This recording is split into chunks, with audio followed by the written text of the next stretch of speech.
کہ حج کی 3 قسمیں ہیں۔ ایک حج تمتع ہے، ایک حج قران ہے اور تیسری قسم حج افراد ہے۔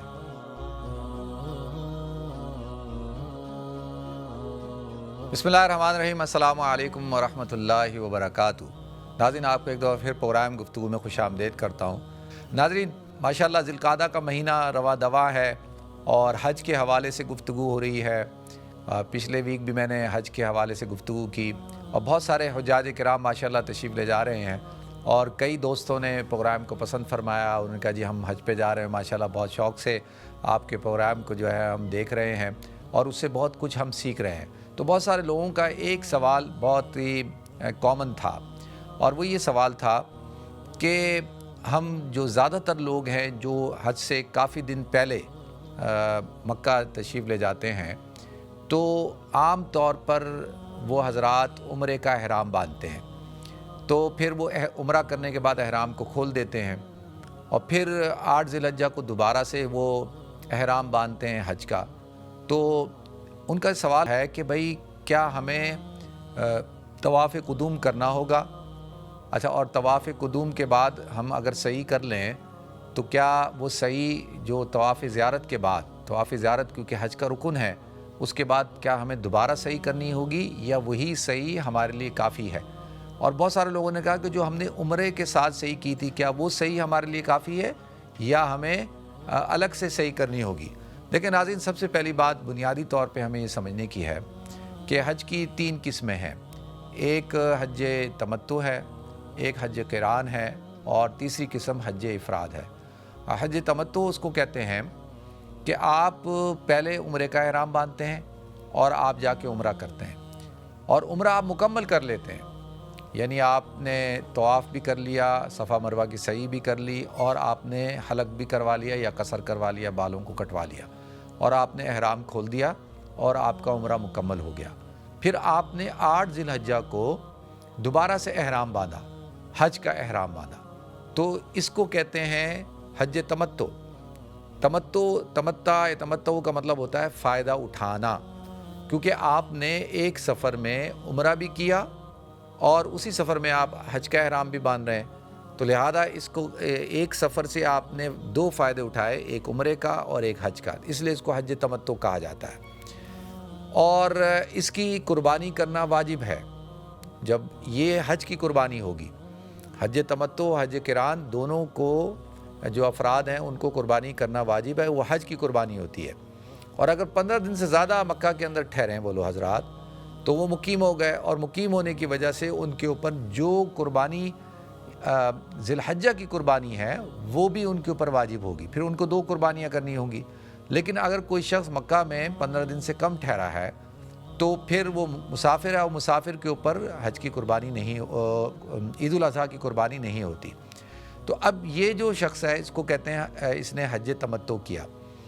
اب جب انہوں نے 8 ذی الحجہ کو احرام باندھا، اب اگر وہ 8 ذی الحجہ کو جا کر مکہ کے اندر طواف کر لیتے ہیں اور اس طواف کے بعد اگر وہ صحیح کر لیتے ہیں تو ان کو پھر طواف زیارت کے بعد صحیح کرنے کی ضرورت نہیں ہے، کیونکہ انہوں نے جو صحیح ہے وہ کب کر لی؟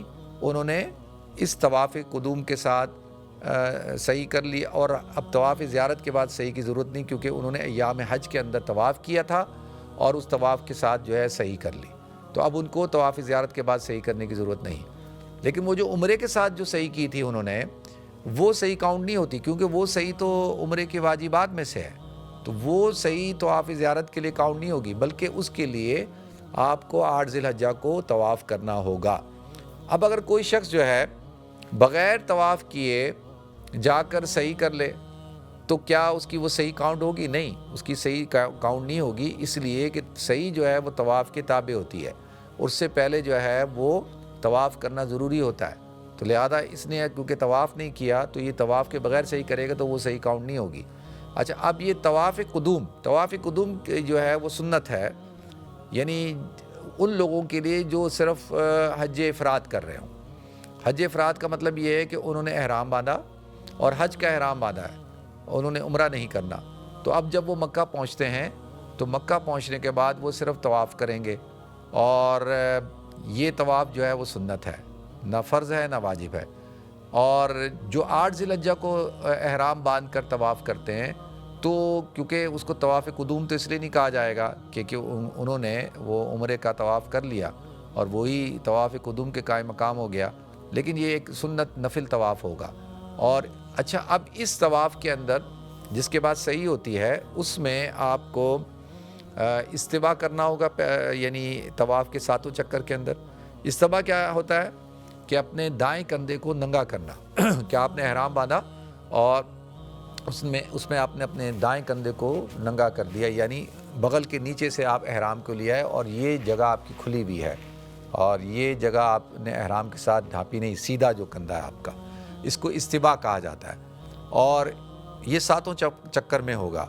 اور اس کے اندر جو سنت عمل ہے وہ یہ ہے کہ شروع کے جو پہلے 3 چکر ہیں ان کے اندر آپ نے رمل بھی کرنا ہوگا۔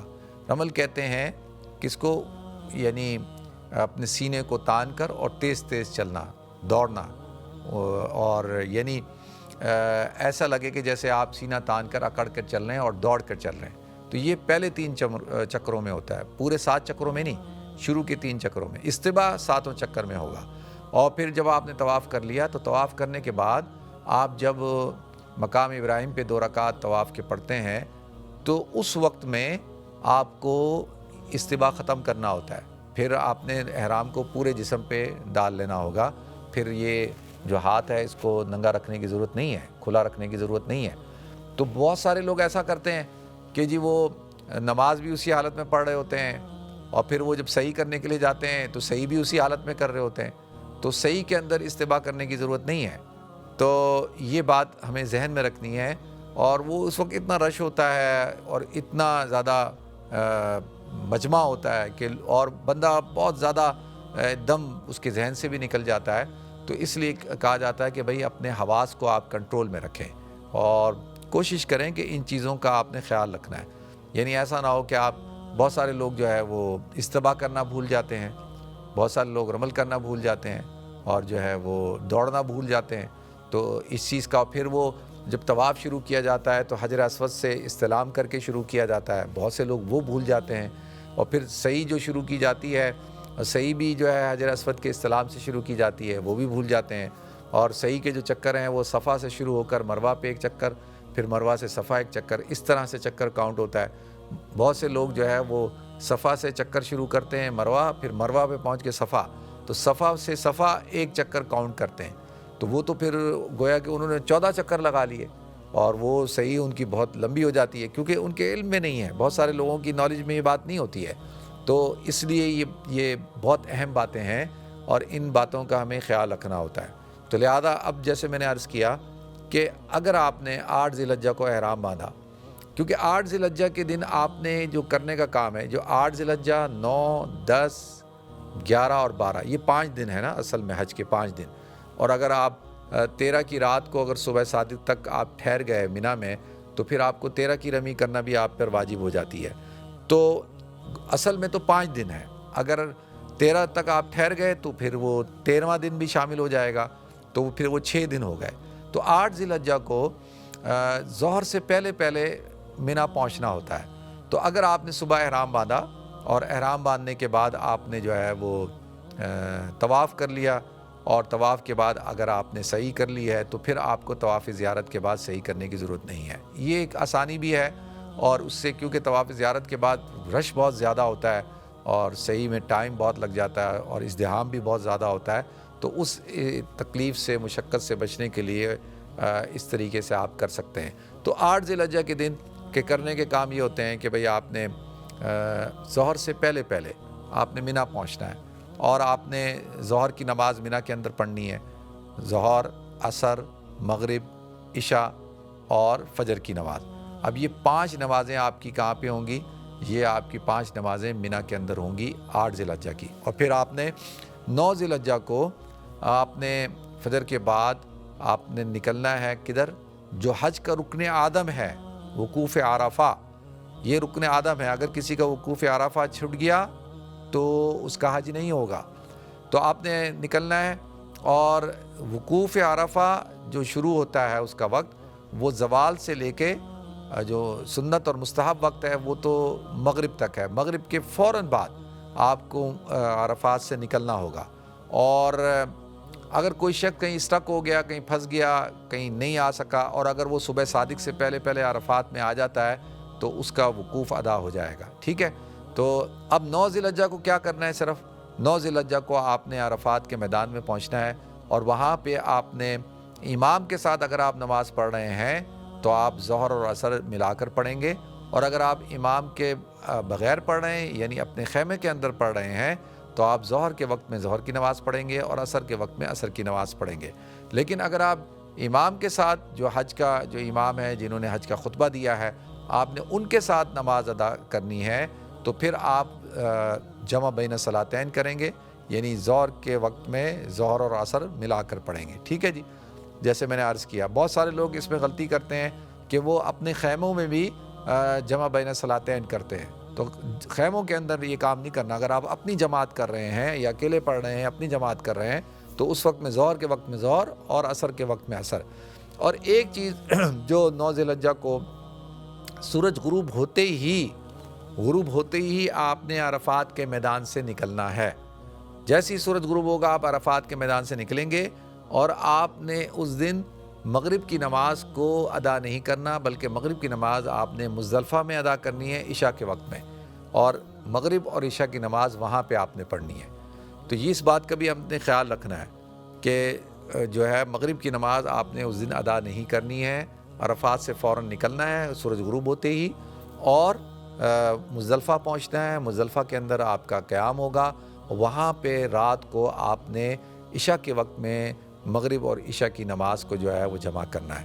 پھر اس کے بعد آپ نے رات مزدلفہ میں گزارنی ہے, اور وہاں سے آپ نے کنکریاں اٹھانی ہیں, اور تقریباً آلموسٹ 49 کے قریب آپ کنکریاں اٹھائیں گے جمرات پہ رمی کرنے کے لیے.